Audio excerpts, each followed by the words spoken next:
All right, start again. 3, 2, 1.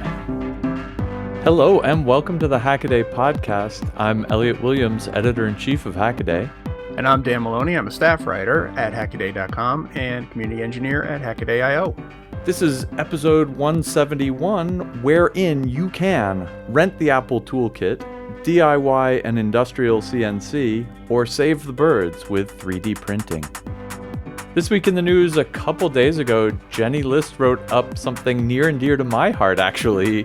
Expired certificate causes German payment meltdown. And for those of you who don't know, I live in Munich, Germany, and everything she says in this article is 100% true. The Verifone H5000, which is an extraordinarily widely used point-of-sale terminal here in Europe, I guess in Germany in particular for some reason, has gone rogue, and it's caused no end of mayhem.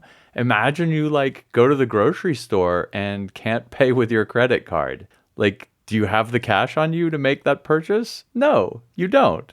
I never And this happened to me. I went to the grocery store. I was like, oh man. And so then you go to the cash machine. And of course, because nobody else is able to pay with their credit card at the grocery store, everyone's first instinct is to hit the cash machine. So the cash machine's out of money because the dude has to come up and fill it back up.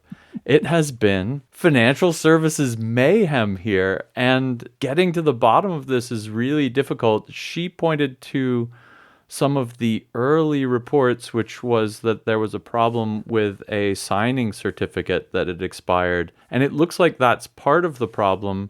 Verifone themselves is saying that it's a software bug and that there's nothing to worry about here. There is no security relevant concerns. This has nothing to do with a signing certificate.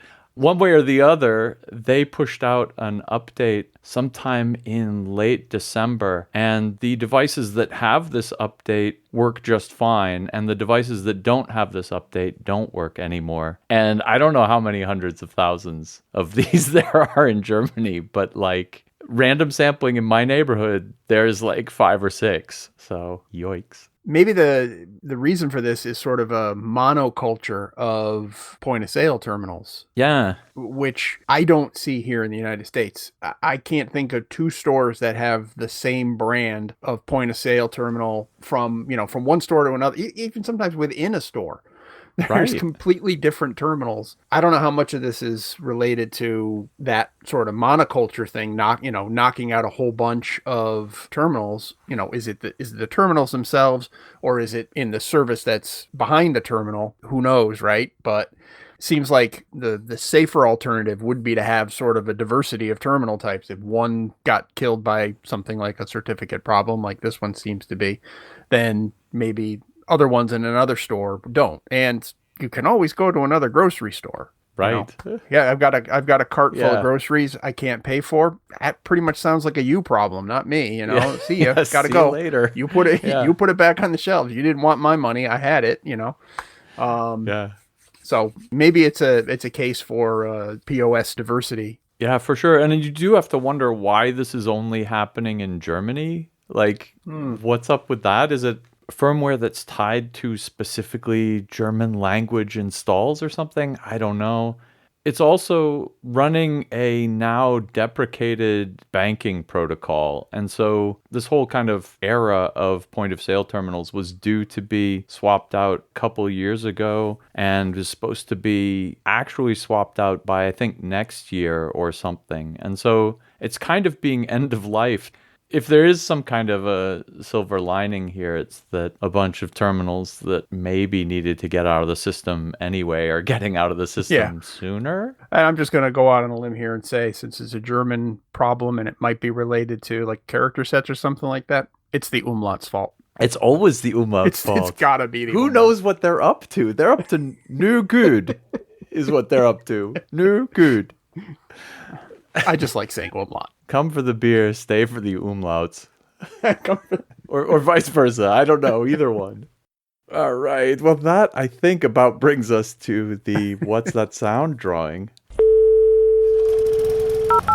This is a journey into sound. What's that sound? What's that sound? Yeah, last week I played a sound sample for Tom and the rest of our listener audience out there. It stumped Tom.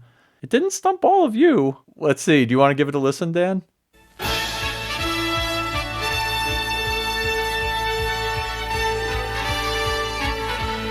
Theme song 2.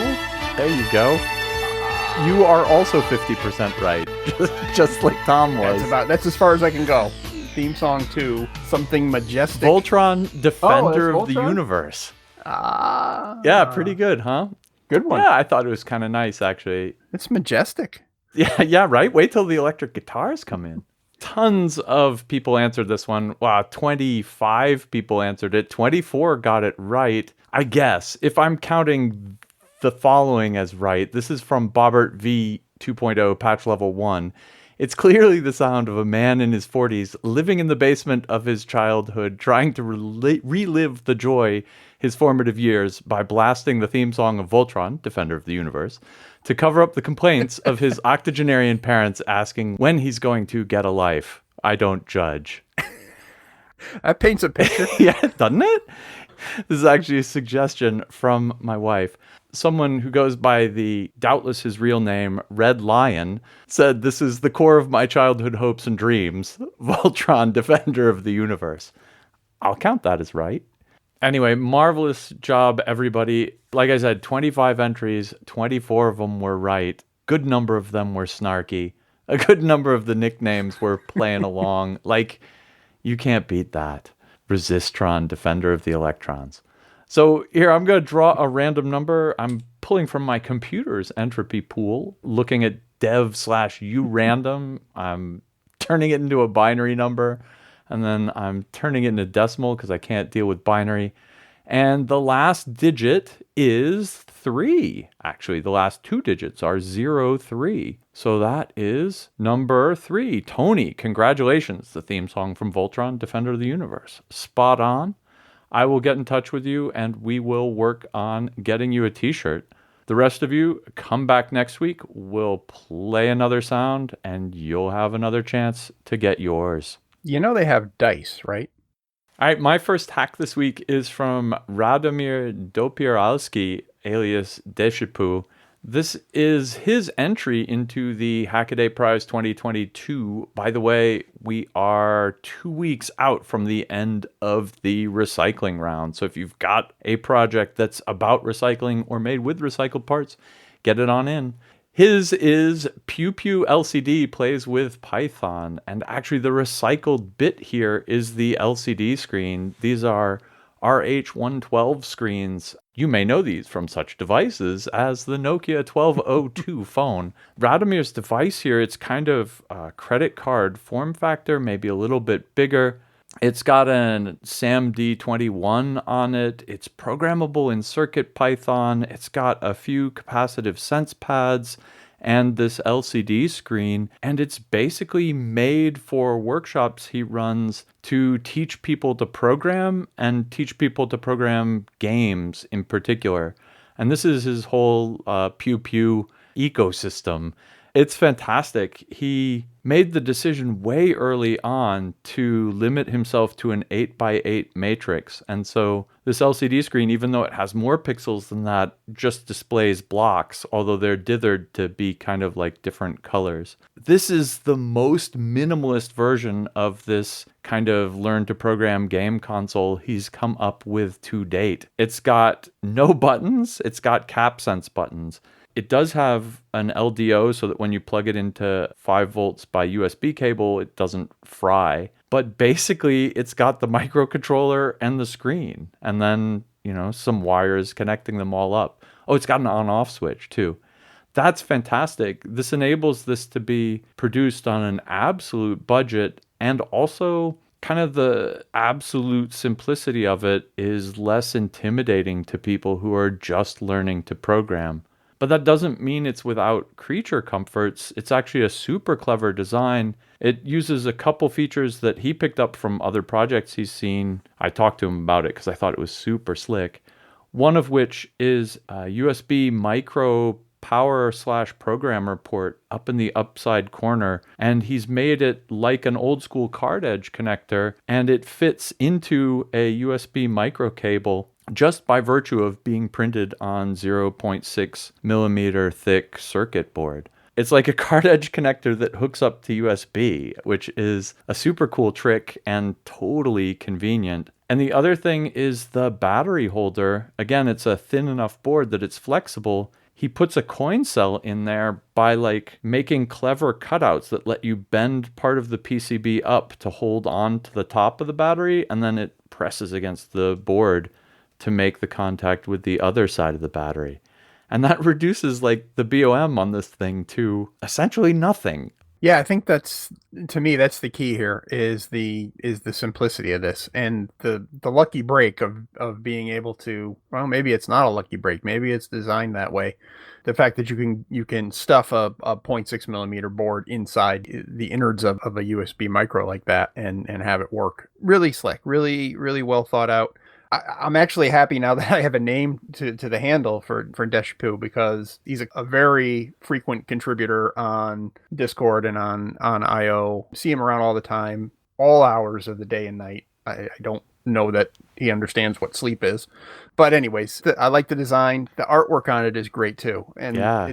it's looks like something kids want to explore, you know? It's not intimidating as far as, like you said, the component count is so low. The layout is very easy on the eyes. It's not a lot that's going on there that is, visually confusing. Yeah. And just those cool little features about using the PC board as part of the circuit is really slick. I also like the reuse of those Nokia displays. I've got a couple of them lying around here, and they're definitely removed from service on some old Nokia handset, and they show all the wear and tear, and but they're still so useful.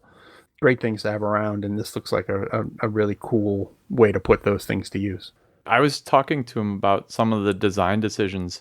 He actually said he was inspired by a project by Juan Jesus, Business Card Gamepad, where he did a very similar thing to, make one of those little business cards with a microcontroller on it you can hand out. And that's where Radomir got the USB idea from. And he said he picked up the battery idea from somewhere else too, but he couldn't remember where at the time. Some of the really clever design decisions on his part here, I mean, all of his Pew Pew stuff uses Python, uses Circuit Python on the microcontroller. And so, if you're aiming at brand new programmers, getting them to like compile C and upload it to the microcontroller is probably a big ask, right? And so in that sense, the Python definitely like eases them in a lot better. And I really like that.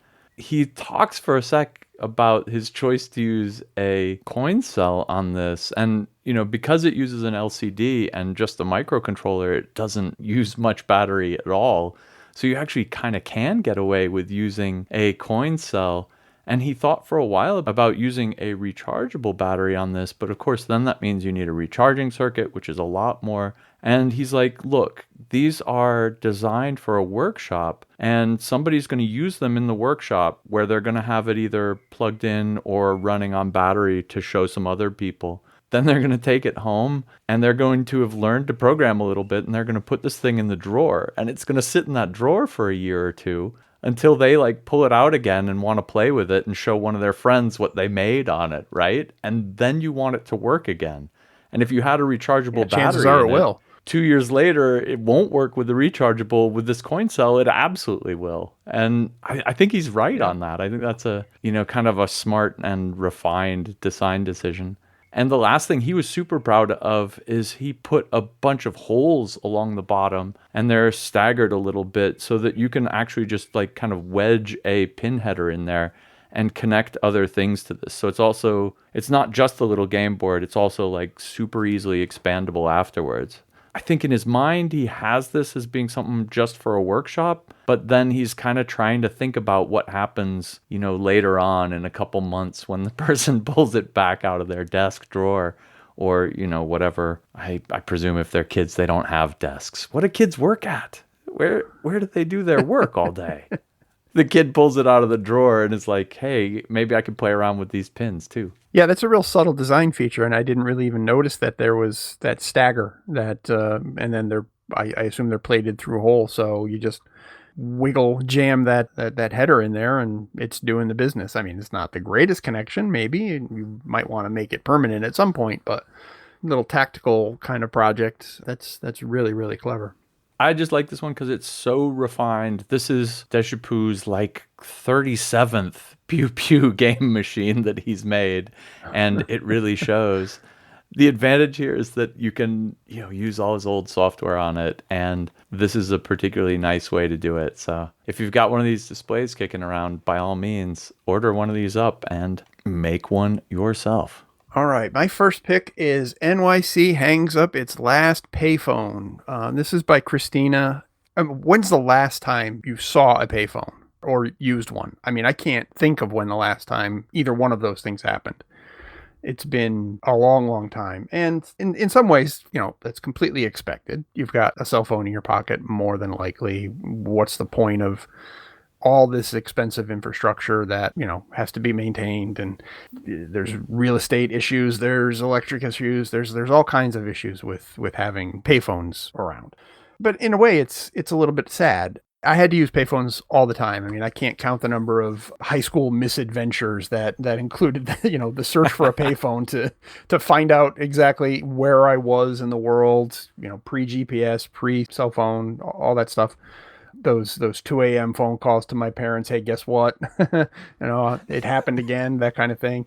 All these things that we used to do, lining up for the payphone at high school lunchtime so you could make a phone call and tell your parents that you got a detention or something like that. All these things, not that it ever happened to me. Have you ever used a payphone for anything good? Probably not.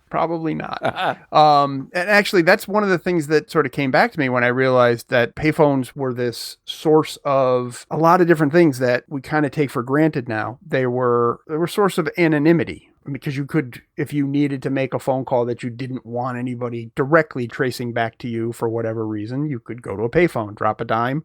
You could get that sort of anonymity. You had the ability, it was almost like a proto-social network too, when you think about it. A payphone was kind of a place where you could have consequence-free communication. It was a great day when you walked past a cell phone and it was ringing. It's like, I can answer this, and I could be as wise ass as I want to whoever's on the other end, because they have no idea who I am. There's no consequence to it. And it's kind of like no consequence comments that people make on social media and stuff like that now. So it kind of anticipated that sort of communication mode in a lot of ways. But they were great to have around because that sort of, at least here, it was always a sort of a blue and white light was always on, telephone. You could see it glowing outside the convenience store that was maybe already closed, but that phone was still there. And you could pull in and make that call that you needed to make at 2 a.m. You had this mode of communication that was always available to you in the middle of nowhere, in the middle of the night. You could find some place to talk. Of course, you don't need that now because you can just pull out your cell phone and do it that way. It's a little boring compared to the kind of the adventure of using a payphone. Yeah, the payphone was always an adventure because if you remember the way they smelled, and it was perhaps a little shady and a little unhygienic sometimes with payphones, but they were there and they were useful. Like you, I have all these memories of payphones, but none of them are good. It's always like, can I scrounge up enough money to make the call? Or you're in the middle of the call and it's like, please insert 25 cents to continue talking. And you're like, I don't have any more quarters. I gotta go. Or the reason you need a payphone in the first place is because your car is broken down, right? Like, that's not a good time. Granted, you're stoked to have a payphone around at that point in time. But it's funny how when you were listing all these things, they were all like related to mayhem or misfortune. And exactly, it's nice to have a cell phone in these times of mayhem and misfortune instead. So I'm not, except for pure nostalgia's sake, I think I'm not going to mourn the last payphone. Tear them out and take them away. Nobody uses them anyway. Wow, how's that for a crappy hot take? Christina's article also puts a link back to what ends up being Hackaday article number 1, written by Phil Terone, Radio Shack phone dialer Redbox. He was sort of doing beta on the whole thing. And it's this little brief article. It shows a Redbox that you could get from Radio Shack, which was one of the things that made the tones at payphones that the phone sent back to say that, this coin had been dropped or that coin had been dropped. So you could just play these tones and it would ring up 10 cents, 25 cents, whatever. You can make free phone calls. It was a trip to see that was the first article, and to have it, the layout, not have older article button at the bottom, because there are no older articles. It's number 1 from 2004. So that was a nice little blast from the past. All right, out of the past and into the future, my next hack is 3D print glass with a laser cutter. And this is a really neat, basically simple realization by Kenneth Hawthorne that a high enough powered laser cutter is basically an SLS, selective laser sintering printer inside it. You just have to kind of pick the right material to sinter together. And here he's using a super finely ground glass powder. And so he puts down a layer of glass powder. He runs his pattern with the laser over the top of it. It fuses together, and then he repeats. And he's doing it all by hand right now, which is partly primitive, but partly really awesome, because it means there is nothing required here to do this if you've already got a laser cutter sitting around. You can experiment around with fusing glass together in fancy shapes with, kind of nothing more than what you've already got sitting around.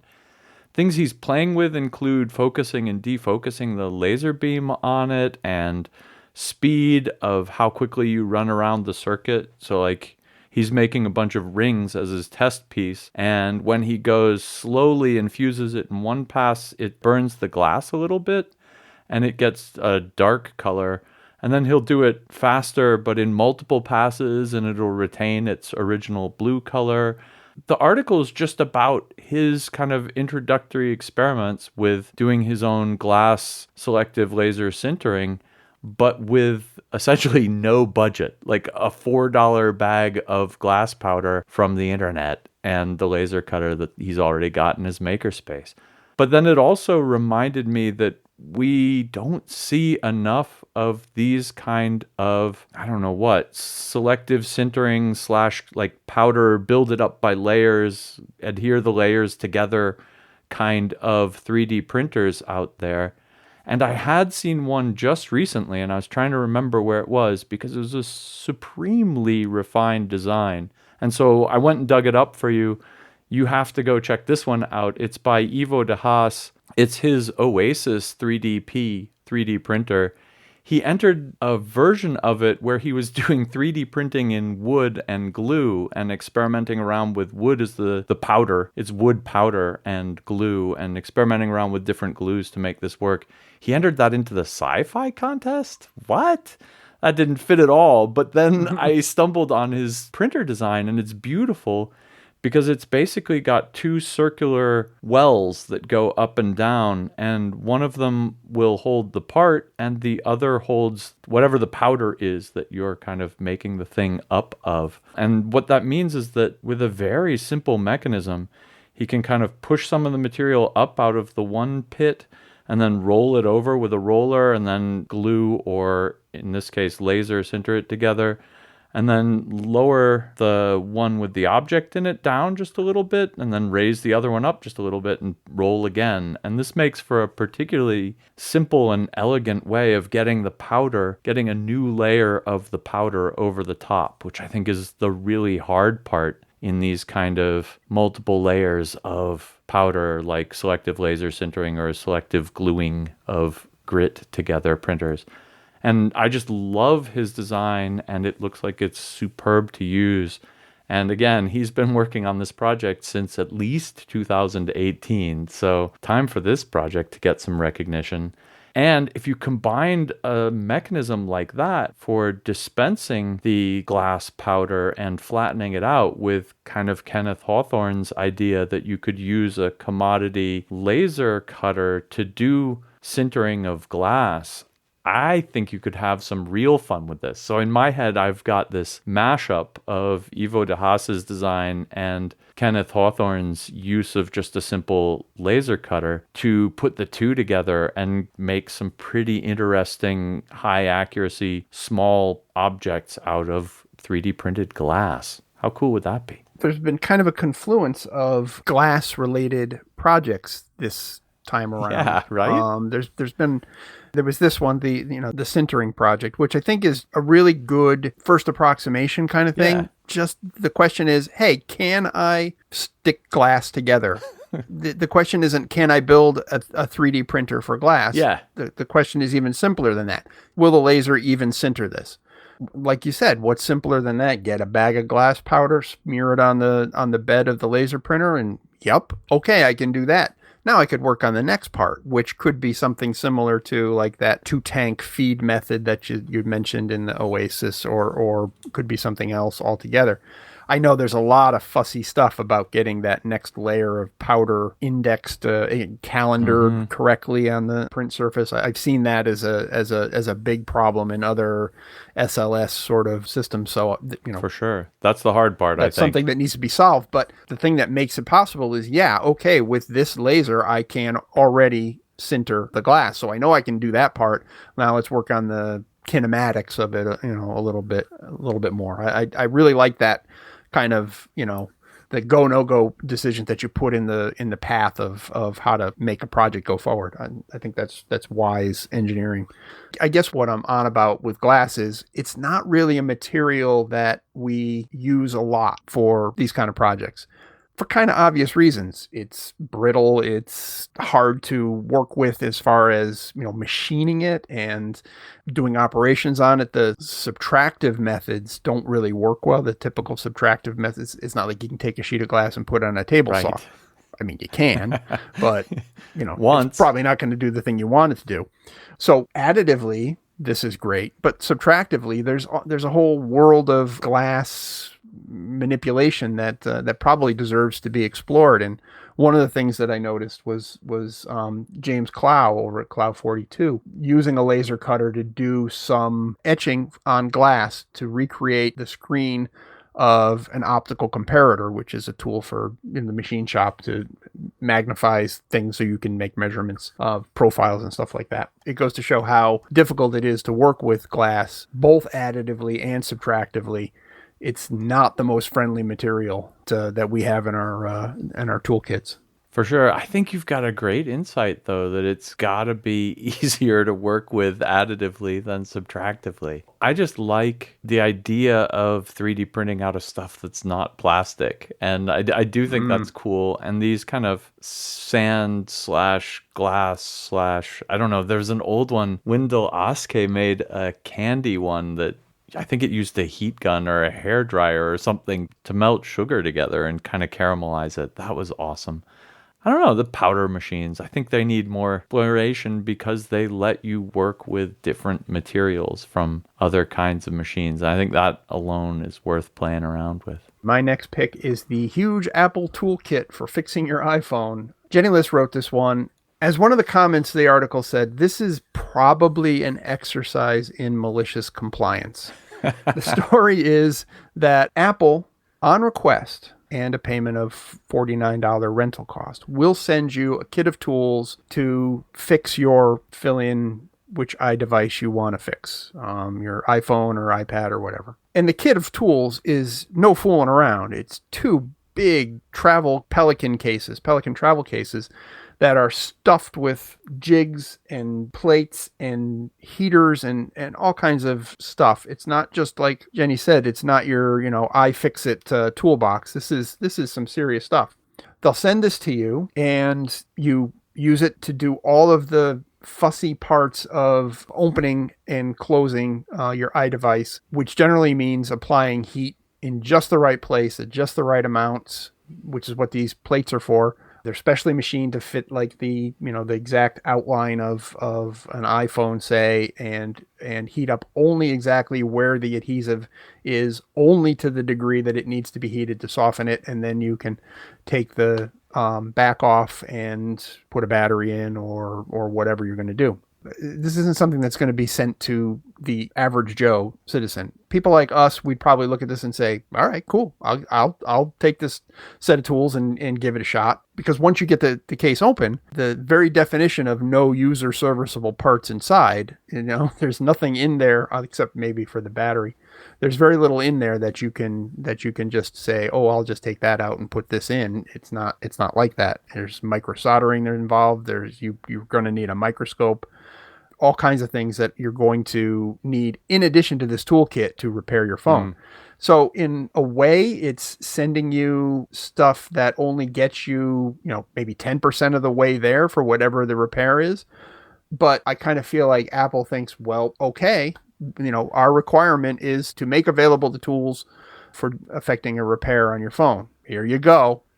And you're kind of stuck if you're not so inclined as to, have the rest of the tools that you're going to need and techniques and, and skills and all that. It's kind of, or like the comment said, malicious compliance.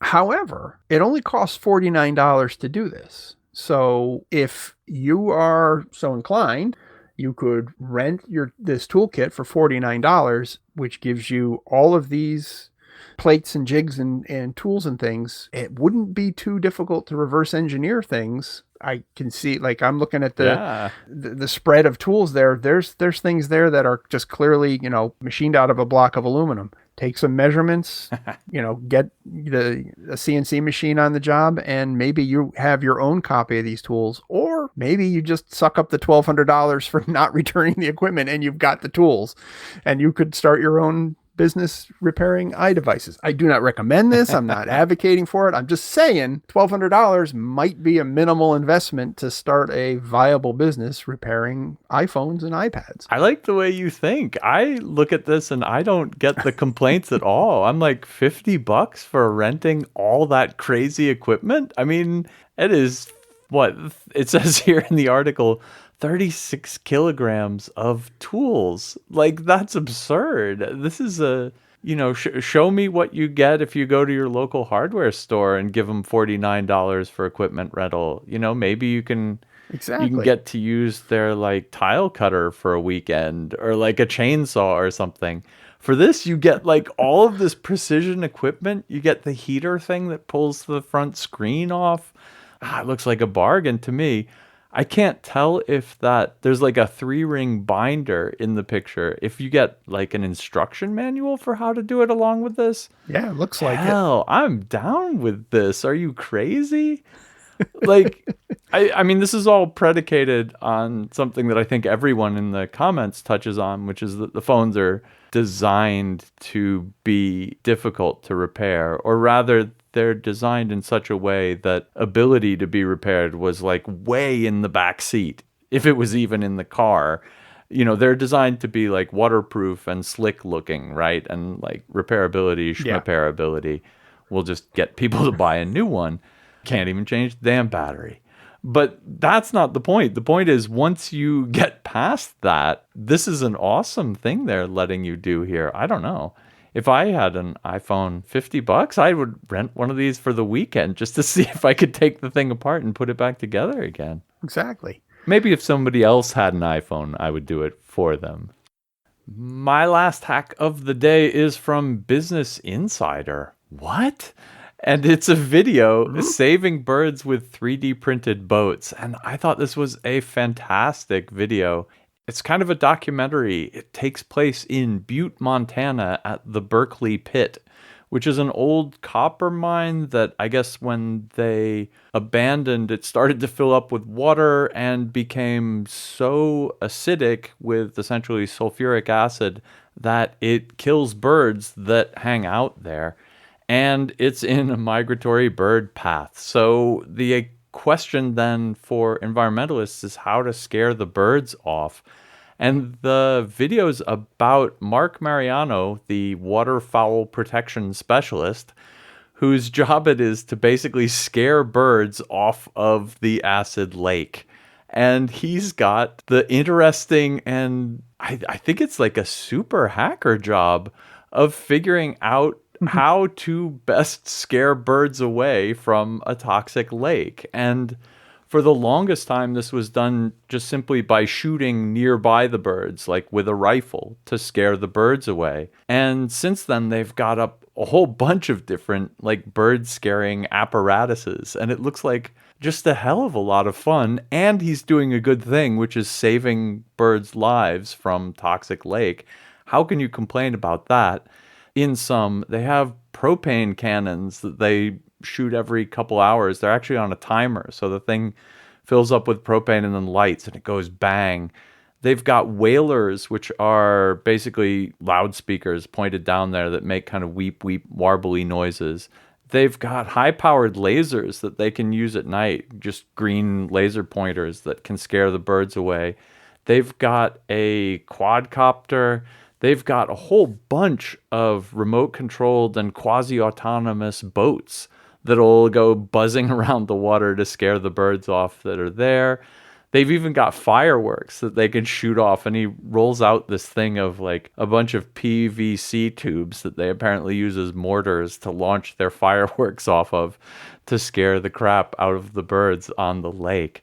I just think it's absolutely hilarious. At the same time, his job is to count them and, you know, keep a census of the birds and what they all are and everything. So there's actually kind of a, not just a scare the birds away, but a kind of a biological ecology science aspect to the whole thing too. He has to spot them, figure out what they are, and write them all down when he's out there working too. It's just a really cool video because this is the weirdest job I've ever seen, but if you like to blow stuff up, play with remote control boats, fireworks, lasers, shoot guns, and do good by doing so, this is the job for you. Unfortunately, it looks like it's taken.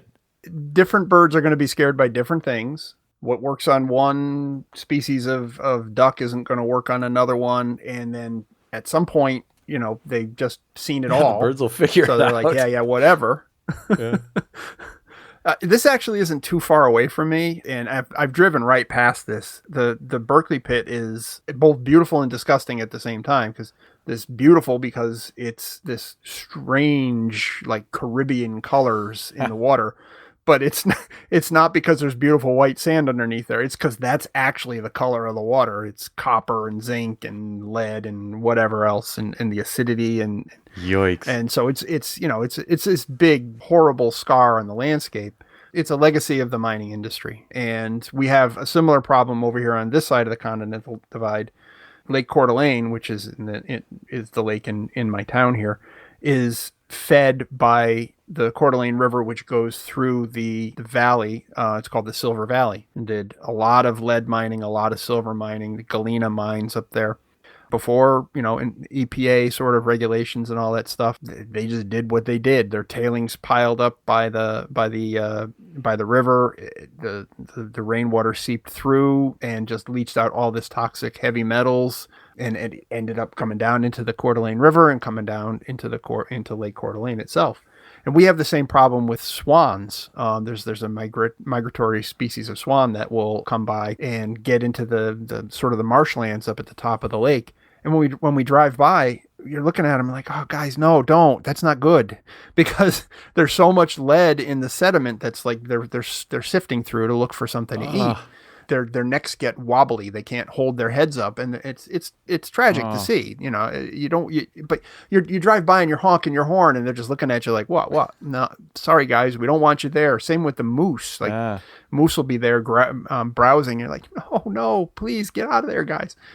So I get it. You know, at least at the Berkeley pit, it's kind of a contained environment. It's, you know, it's a specific size. Yeah. It's, you know, it's right there. It's relatively small compared to the enormity of an entire lake that has this sediment flowing into it. And they've done a lot to clean it up. It's the biggest Superfund site, I think, in the United States.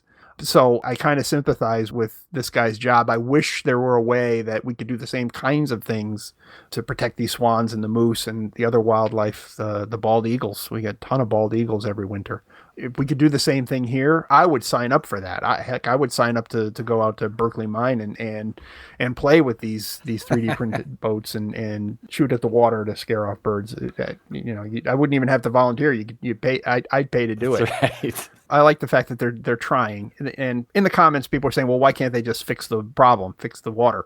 You can't. Yeah. It's groundwater. It's going to keep seeping in, and the tailings are there, and it's just chemistry at this point. There's nothing you can do about it. What can you do about it is, kind of the best you can. And you do get that feeling from it, like from the story and from the reporting and actually from the guy who's working there. It's like, this is not the optimal solution. Nobody thinks this is the best way. But given this horrible kind of toxic problem, how are we going to deal with it? How are we going to minimize its effect, and et cetera, et cetera? So you really do get that feeling from it. And the tone of the video is actually, rather than it being about this kind of horrible environmental catastrophe, which it totally could be, it's about kind of what people are doing to try to make better out of it. And I actually thought that was really an interesting take on it. And I think you do have to kind of, sunk costs are sunk, folks. It's, it's wrecked. It's not cool that it's wrecked. How are we going to keep birds from getting hurt here? And I think that part, kind of shines through. So my last pick is, can you build an industrial grade CNC with only DIY resources? Now, what is it? Betteridge's rule of headline writing says that any headline that's a question has to be answered with no. Not so in this case. This thing, that Flowering Elbow, which is the name of his channel, I guess he goes by Bongo, so whichever one you choose. This thing that he built over a period of apparently many, many months is one heck of a unit in terms of CNC machines. Planning, we don't need no stinking planning, I think was his motto with this. He just sort of seat of the pants, the whole thing, right from the beginning, with a lot of eBay purchases, a lot of scrapyard visits, things like that. The foundation of this CNC router, I think that's almost a little bit low-end term for it. It's a pretty capable machine from all appearances. This thing is built out of steel I-beams that look like they came off of a bridge someplace. Huge, huge cross-section beams that he welded up together, made a tabletop out of these things, used concrete to fill in the space in the I-beams to add rigidity, to add vibration damping, to add mass. Mass is always the thing with machine tools. The more mass the thing has, it seems like the better off they perform. Did a ton, literal, probably multiple ton of work putting this thing together, including like a crane collapse, a near disaster when he was trying to flip this thing over because he had to build it upside down. But he did as much as he could to add as much vibration damping mass as possible to this machine. I mean, even going so far as doing epoxy connections between metal elements, like cross braces on the legs and things like that, so that there wouldn't be any flex for bolted or welded connections. This sort of flexible connections actually end up making it a more damped structure. He also had a very interesting, what did he call it? BVSR. Vibratory stress relief was the VSR. I think the B stood for bodge. Mm-hmm. and basically what he's doing is putting an electric motor onto the frame with an eccentric weight, so a big version of the vibrating motor in your phone. He clamped that to the frame, runs that, and finds out where the resonant frequencies are by looking at a cell phone app. That's where he can figure out where where best to apply vibration damping. I thought that was really kind of a neat little trick. He also had to use, vibratory techniques to settle the concrete, which was a very, very stiff mixture. And it was a kind of a witch's brew of all kinds of additives, plasticizers, and fiberglass fibers to make it more cohesive. And the work that he put into just the frame was astonishing. And then on top of that, now he's got to find a way to put all the bits and pieces on top of that. And that's actually an interesting design aspect. Rather than building the frame so that the working surface is completely on top of those I-beams, He's got the working surface, the spoil board is down between those two I-beams that form the horizontal, I guess that'd be the x-axis of the machine. And he puts the ball screws that drive the gantry up high. That gives the clearance between the spindle and the workpiece without having like a big, tall assembly that's kind of up there wobbling around. He points out a couple of other designs for CNC routers where they've got these big aluminum arms that kind of stick up and give the spindle enough room. And you can see where that would rack and tilt and vibrate and lead to problems. Everything about this build is kind of over the top. And everything about this is sort of, like I said, designed on the fly, seat of the pants. So it took a long time to accomplish because of that. You know, you're kind of adapting to the materials you have on hand. You're getting an idea, trying it out, finding it fails, working on something else. Used like a liquid epoxy to actually level the surfaces of the I-beams after he built the foundation. Yeah. Had to level these out because those aren't exactly, you know, the smoothest surfaces in the world. Had to level them out and make them coplanar. A lot of fussing about with liquid epoxy to do that, and then scraping it in and making it all smooth and everything. Like I said, a ton of work that went into this. Just what he's done so far has been pretty fascinating. The answer to the question, can you build an industrial grade CNC with only DIY resources? The answer, if you mean me, is absolutely no. And like, this video is deceptive because he starts off and he's like, you know, I'm going to do this seat of the pants. And then there's like one clever design choice after another, after another, after another, after another. And all of them are, from the look of it, superbly well researched. Some of them are really kind of cutting edge. Some of them are just super duper clever. I mean, there's just nothing about this that's obvious or intuitive. And he's really kind of working his way through this like huge collection of best practices and engineering tricks and hard experience and all of this together. It's just a phenomenal piece of work. If you are into machining or have it, you got to watch this video. It's long, but it is incredibly information dense, and I'll admit I just had to sit through the whole thing and like with my mouth open the whole time. It's really, really cool, and there's a ton of tricks there. I don't think I have an immediate use for any of it, but now I have them all in my brain. To me, that was like an encyclopedia of ideas for, you know, when I finally do my CNC machine, I'm going to do ... like this. Although I will say, and I haven't seen your CNC setup, but I'm going to guess that you could probably, if you decided to move, you could probably get your CNC machine out of the basement. Yep. This one ain't going nowhere. I walked it down into the basement with my own 2 legs. So yeah, totally. Whoever buys this guy's house is going to get a CNC machine because this thing's not going anywhere.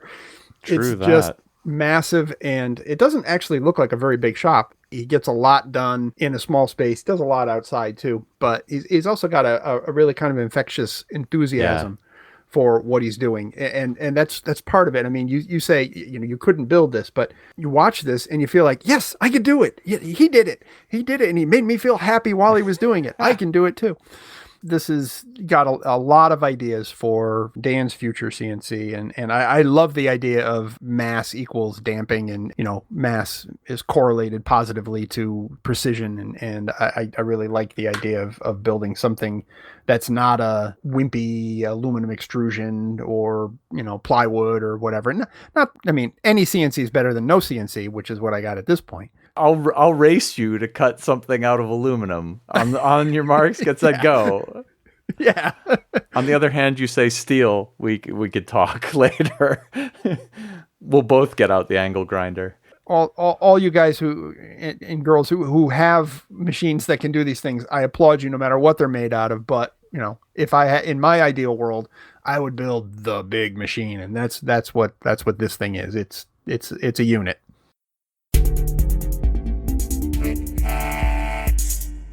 Two quick hacks. My first quick hack is Prime Senator's ultralight Voron X-Beam milled from aluminum tube stock. Man, we were just talking about some cool CNC machining. This is fantastic.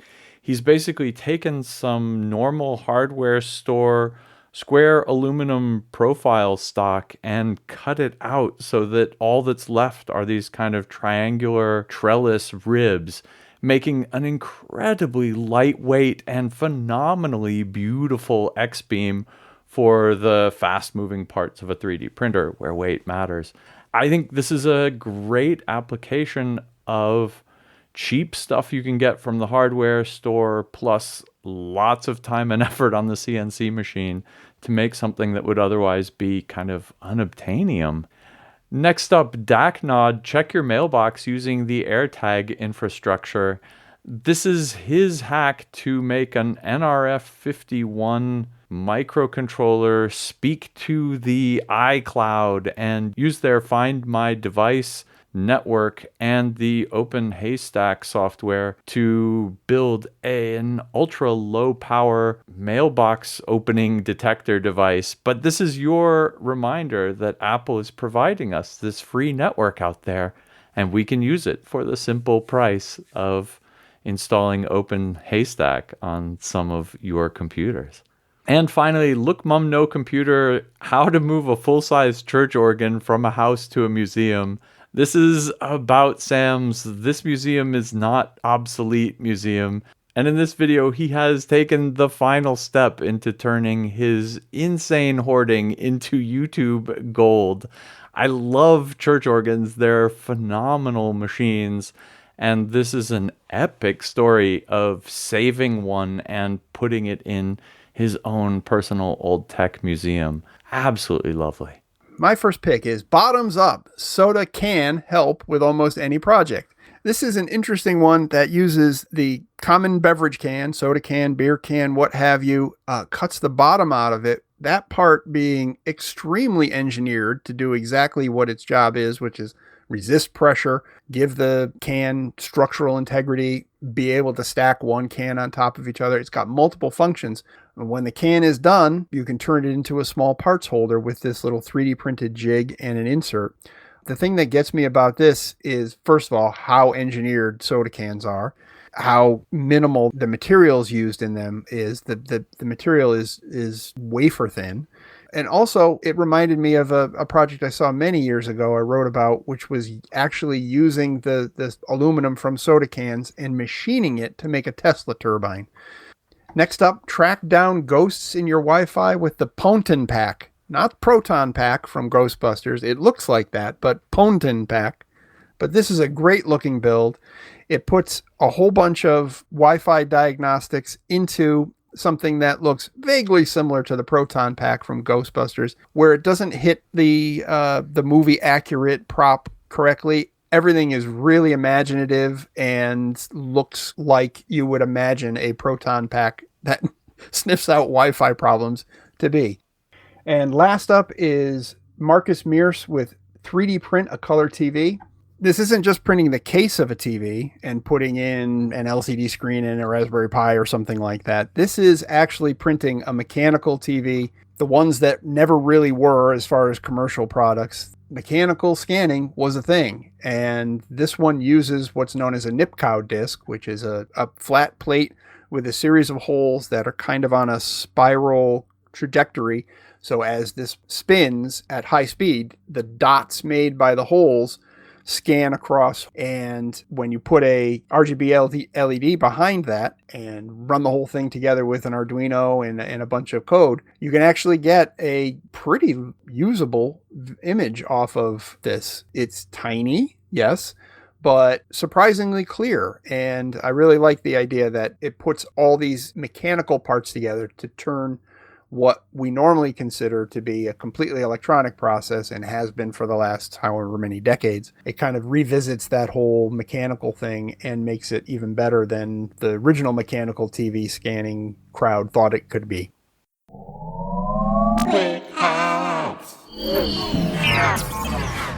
That brings us to our Can't Miss articles. These are long-form articles written by our own Hackaday writers. Maya Posh this week, making the case for COBOL, the old programming language COBOL. And this was sparked by a project to make a GCC COBOL compiler. And if you wanted to play around with COBOL right now, you're crazy. But you would find that the only compilers for the language available are commercial ones, and then I guess GNU COBOL, which is a kind of cross compiler that takes COBOL and turns it into C. GCC COBOL is a project to make compilers straight out of COBOL into machine language for whatever device you're looking at. Probably going to run on i386 architecture if the world makes any sense, but might also be ported to a bunch of the crazy old iron that COBOL still runs on. Toward the end of the article, Maya makes the case that explains some of COBOL's long legacy. And part of that is it's ultra reliable because all it does is what it does. And that is do these kind of sorting things and adding things and simple business transaction related things. And it doesn't let you do other stuff like C is a great language for writing an operating system in because it lets you access the memory directly using pointers and stuff. That also lets you shoot yourself in the foot 700 ways from Sunday. COBOL doesn't let you do any of that. If you want to add numbers together, you're good to go. But otherwise, no sir. And so it makes a great language, a domain-specific language for writing business applications in. And that's what it was designed for. That's what it does. I don't know. If you do any sort of serious mathematical calculations with computers these days, all the linear algebra libraries and stuff like that are written in Fortran, which is, from the same kind of era as COBOL.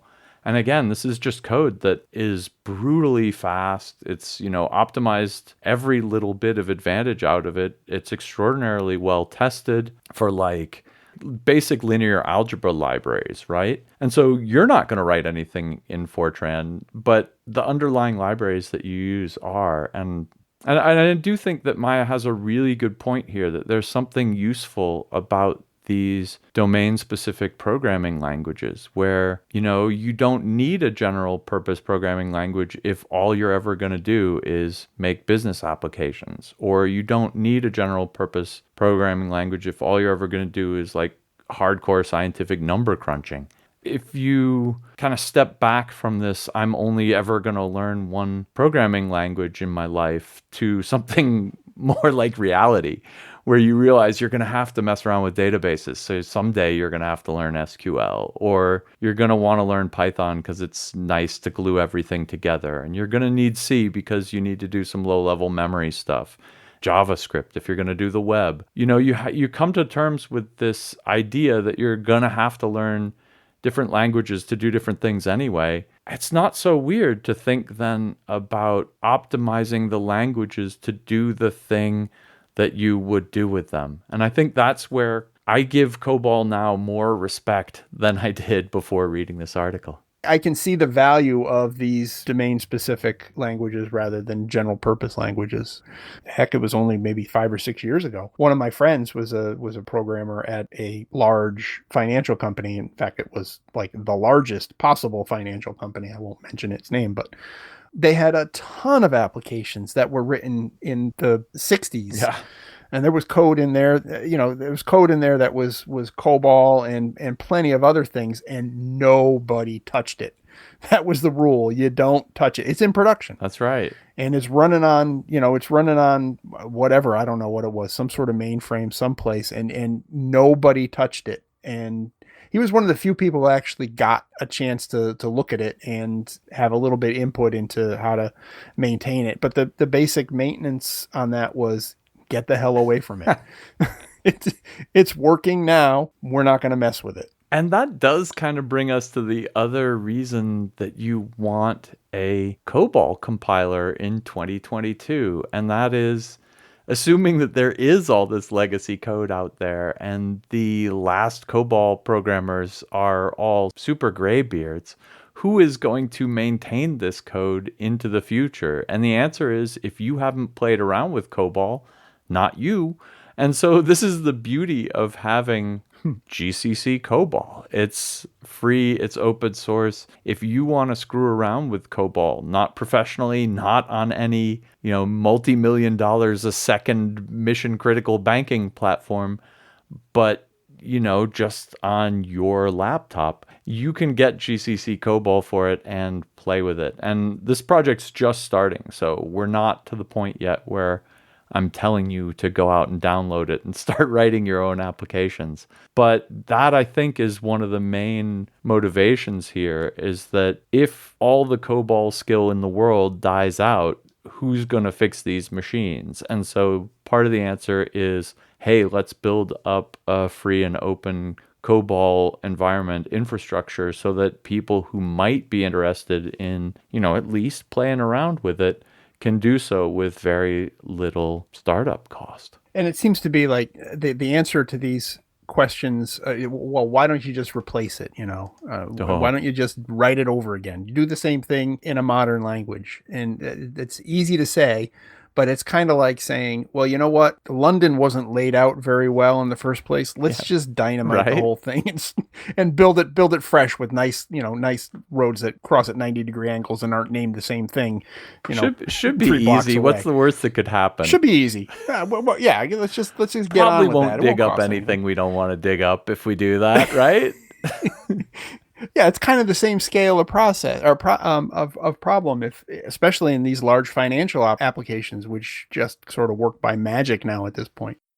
My choice for can't miss articles this week is The Joy of Broadcast Media versus the Paradox of Choice by Lewin Day. This is a little bit unconventional as far as hacking goes. There's not much of a hack in here, but basically, Lewin's article concerns the fact that the landscape of entertainment, or more specifically, the entertainment delivery system, has changed dramatically over the last, fill in the blank number of years. It used to be, and I think I mentioned this last week or last time I was on the podcast with you, we talked about the shared experience, because we were talking about the way TV used to work. And the shared experience was that, if you were going to watch anything from, starting with I Love Lucy and then up to Star Trek and further on like Seinfeld or Friends or something like that, you had to watch it when it was broadcast. You had to sit down and watch the thing, consume it at that point. If you missed it,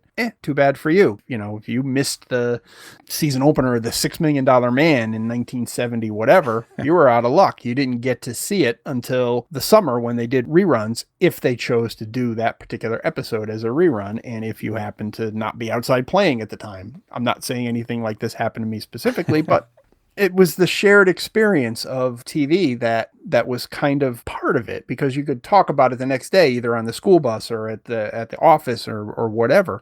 And that was kind of cool. That was part of the whole experience.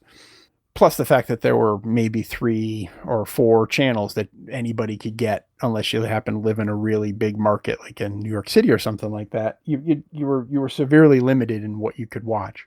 Now it's essentially unlimited. And that's where he gets into the paradox of choice, which you kind of end up, it's the idea that you get sort of overwhelmed by choice and don't end up not making a choice because you have too much choice. That it's easier to pick from a smaller menu. I think someone in the comments called it the Greek diner menu problem, when there's so much to choose from that you end up sort of paralyzed with indecision. What's the solution to this? There's a lot of them that he sort of mentions. First of all, you can stream your own content. You can have a large collection of things that that you like, and you can do some sort of streaming option. He points to the Simpsons TV, that sort of, it's a 3D printed case that looks like the TV that the Simpsons had. And it plays a constant stream of Simpsons content on a little LCD screen, which I kind of think is pretty good, as long as you only choose from the first, 10 seasons or so after. Something like that is a cool way to kind of get around that. Now, maybe you don't want to watch content on a little tiny LCD. It's kind of a novelty thing, but the idea is still there. And also points to another project where not only is all of the Simpsons content available, but it's broadcasting internally on an unused TV channel, and you would receive it over the air just like we used to back in the old days. So that's kind of a cool project that sort of replicates that shared experience thing that I was talking about before. The other things that he's got are a couple of services that will help you cut down the number of choices that you have from this seemingly infinite pool of movies and TVs to watch. Random Movie Picker and Pick a Movie for Me were two that he listed here. I tried both of them just before we started recording, and strangely enough, they both picked the same movie for me, The Terminal. Yeah. And I was just sort of not even really answering the question seriously, and I just sort of picked a few things, and The Terminal came up as a choice in both of them.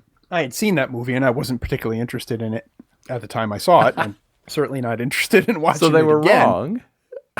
So they were wrong. Man. And the fact that they were wrong the same way both times kind of leads me to believe that there's something else going on behind the scenes. Maybe there's something that I'm sure money has changed hands. Are you certain you wouldn't like to watch The Terminal?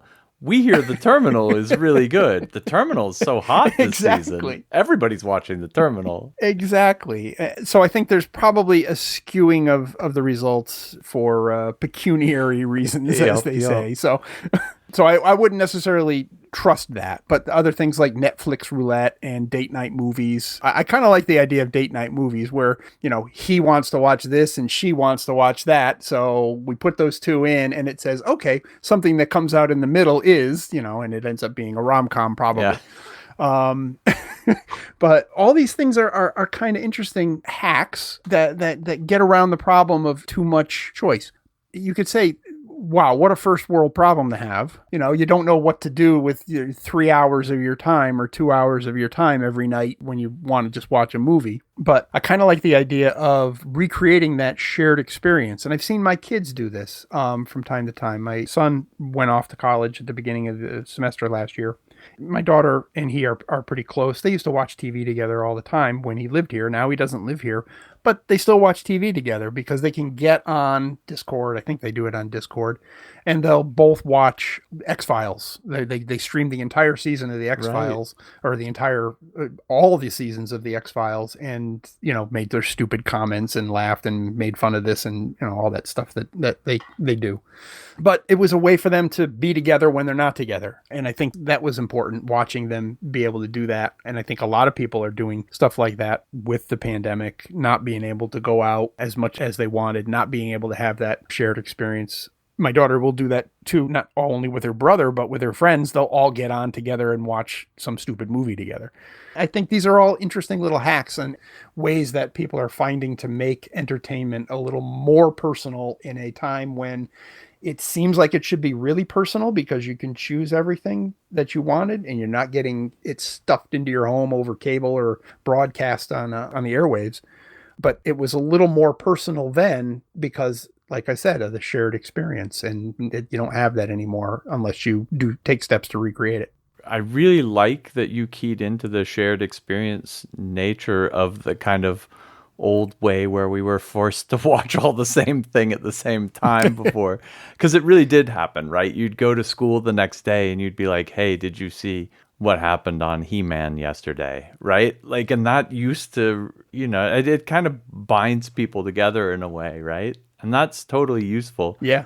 I think once you've kind of gotten into this world of too many choices, I totally understand it. And especially if you're kind of an optimizer type, you might really want to make the best choice. And Lewin hammers that home here.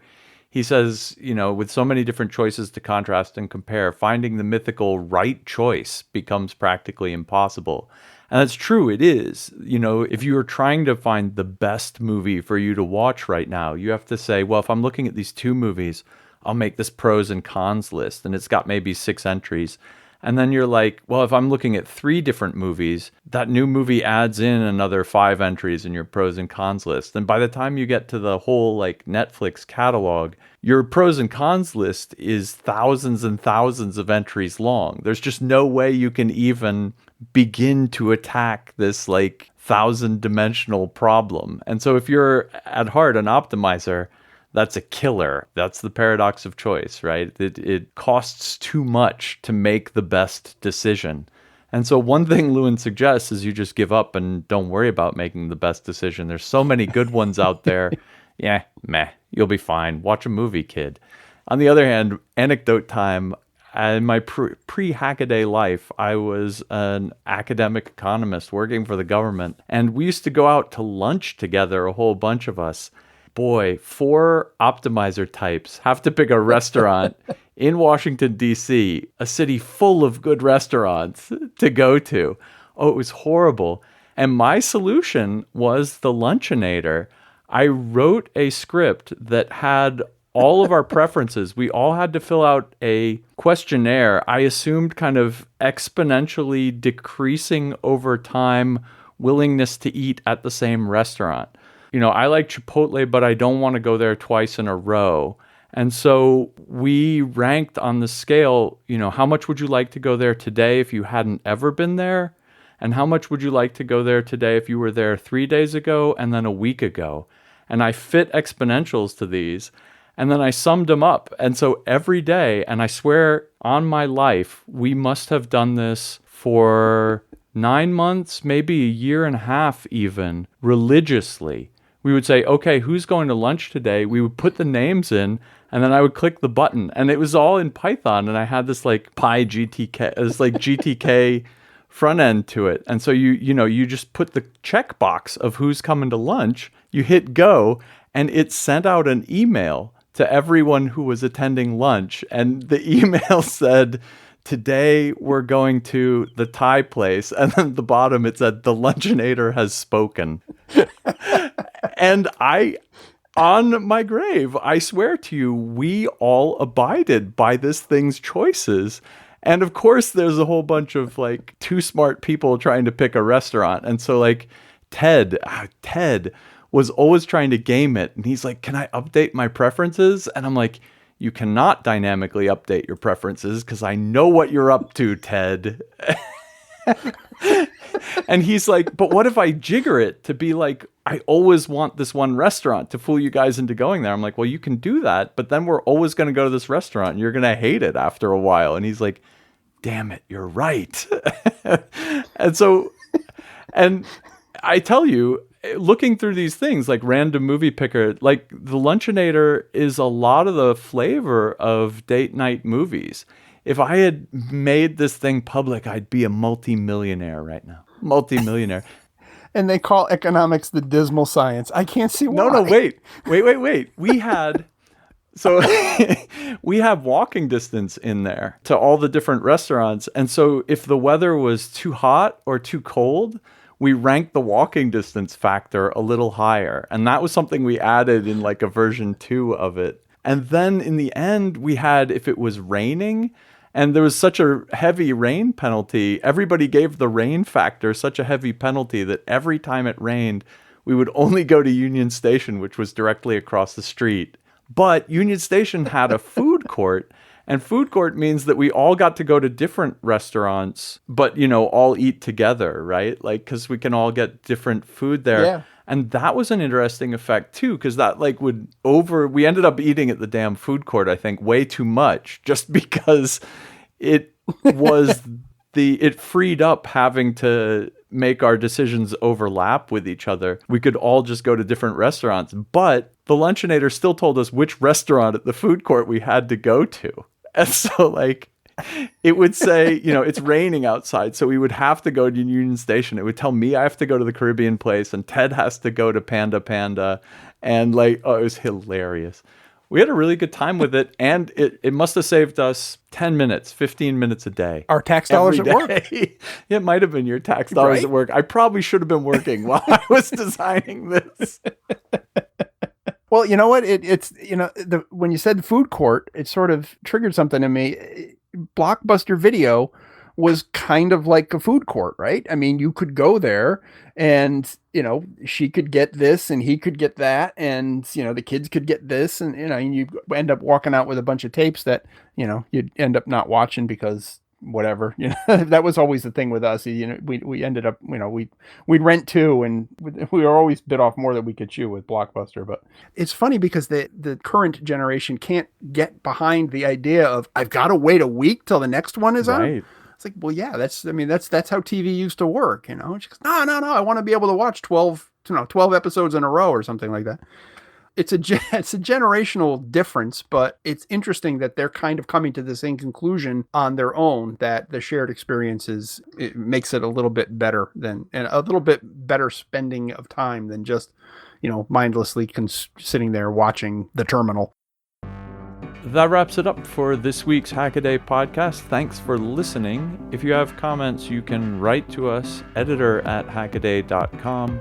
If you see anything cool or do anything cool, send us a tip, tips@hackaday.com. And as always, you'll find the show notes with all of our fantastic links over at hackaday.com/podcast. And until next week, keep on hacking. Marvelous. Here goes. Did we make any sense? Perfect. Let us hack talk. Can you build an industrial grade CNC with only DIY CNC with only DI? Oh my God, really? Can you build an industrial grade CR? Okay, one more time.